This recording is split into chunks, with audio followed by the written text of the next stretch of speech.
Assalamualaikum warahmatullahi wabarakatuh. Selamat pagi. Hari ini kita bertemu lagi dalam pelajaran biologi. Masih membicarakan KD 3.3 yaitu mengenai materi genetik. Pada kesempatan ini kita akan membahas mengenai sintesis protein atau sintesis polipeptida. Sintesis protein atau sintesis polipeptida itu adalah proses pembentukan protein. Pada kesempatan ini saya akan membicarakan mengenai bahan atau perangkat yang digunakan dalam proses sintesis protein tersebut. Bahan yang pertama yaitu asam amino. Jadi asam amino yang digunakan dalam peristiwa sintesis protein itu ada 20 macam ya. Misalnya ada glisin, ada leusin maupun prolin. Nah, jadi asam amino itu biasanya ditulis dengan menggunakan singkatan ya. Singkatannya itu berasal dari 3 huruf pertama. Contohnya misalnya prolin, berarti singkatannya adalah pro. Nah, ini adalah tabel 20 asam amino beserta dengan singkatannya.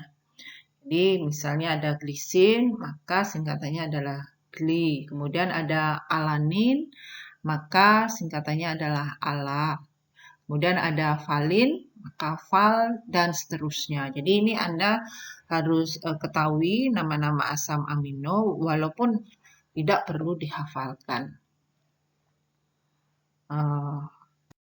Saya lanjutkan lagi, yaitu untuk bahan yang kedua, yaitu kode genetik. Ya, kode genetik itu kita sebut juga adalah kodon, ya, yang terdiri dari 3 urutan basa nitrogen yang dibawa oleh RNA-D. Ya, jadi pada pelajaran yang lalu Anda sudah belajar bahwa RNA itu ada 3 macam. Ada RNA-D, ada RNA-T, maupun ada RNA-R. Jadi kodon ini dibawa oleh RNA-D yang perannya sebagai kode genetik. Nah, apa contoh kodon tersebut? Itu misalnya ada AAU, kemudian ada UCA, ada UUA, dan ada GUC. Kita lanjut. Nah, ini adalah tabel hubungan antara kodon dengan macam asam amino yang dipesan. Ya. Jadi kodon atau kode genetik itu akan menghasilkan asam amino ya, sesuai dengan basa nitrogen yang dibawa. Nah, jadi dalam kodon itu karena terdiri dari 3 basa nitrogen, maka kita lihat tabelnya itu terdiri dari basa nitrogen yang pertama, kita lihat pada kolom paling kiri ya. Kemudian basa nitrogen yang kedua itu letaknya horizontal letaknya.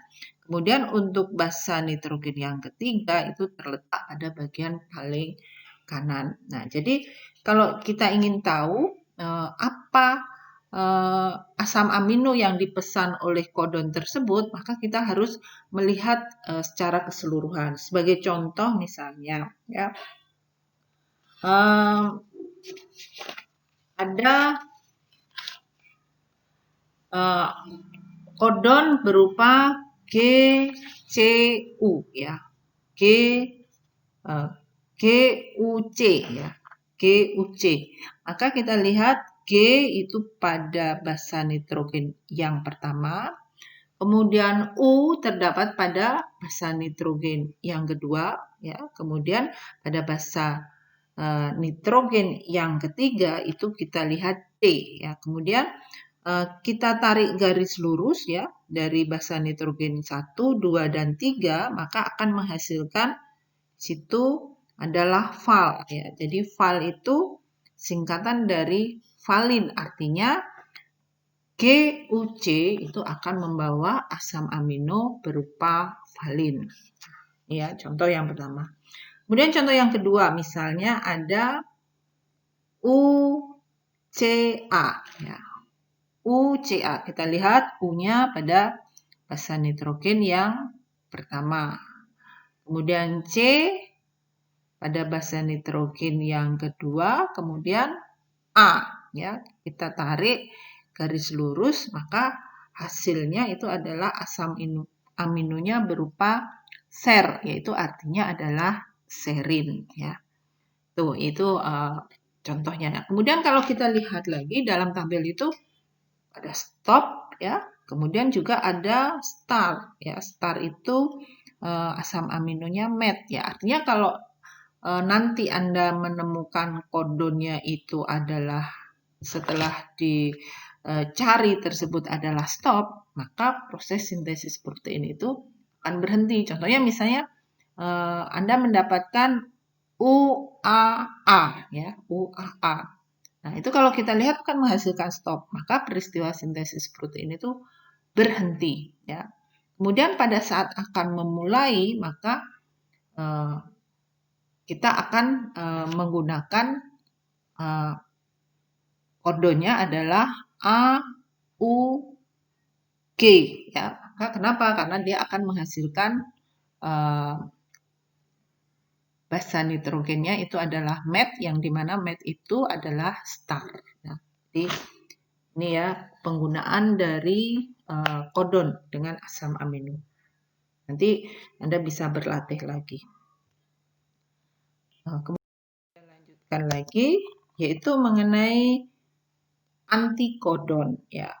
Antikodon itu merupakan komplementer atau pasangan dari kodon, yang mana kalau kodon itu dibawa oleh RNAD, maka antikodon itu dibawa oleh RNAT. Nah, contohnya di sini, misalnya kodon ya, kodonnya adalah CAU. Nah, ini yang membawa adalah RNAD. Maka pasangannya atau komplementernya adalah antikodon. Maka kalau C, maka pasangannya adalah G, A pasangannya adalah U, kemudian U pasangannya A. Maka antikodonnya adalah GUA.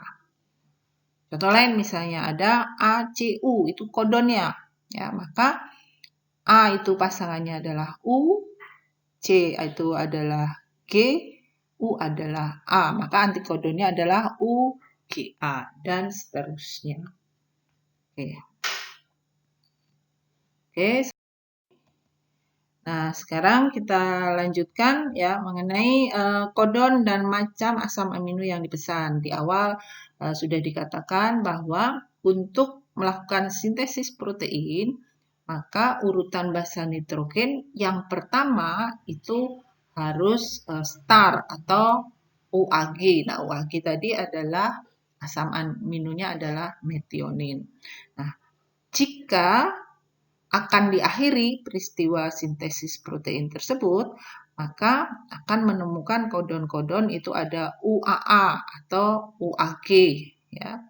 Atau juga ada UGA. Nah, ini kenapa berakhir? Karena inilah yang kita sebut sebagai kodon stop ya, kodon stop. Nah, ini dibedakan untuk yang prokaryotik ya, itu adalah UGA ya, sedangkan untuk eukaryotik itu adalah UAA.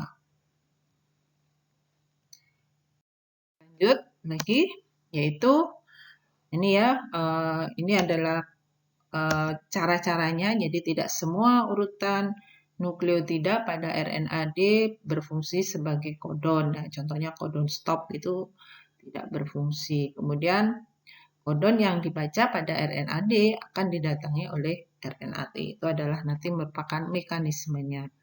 Dan yang terakhir, nah, kita lanjutkan. Ini adalah ribosom. Ya, ribosom ini merupakan lokasi tempat berlangsungnya proses sintesis protein. Jadi ini adalah bahan-bahan atau perangkat yang digunakan dalam proses sintesis protein. Di dalam pertemuan selanjutnya saya akan bahas mengenai mekanisme sintesis protein. Sampai di sini. Wassalamualaikum warahmatullahi wabarakatuh.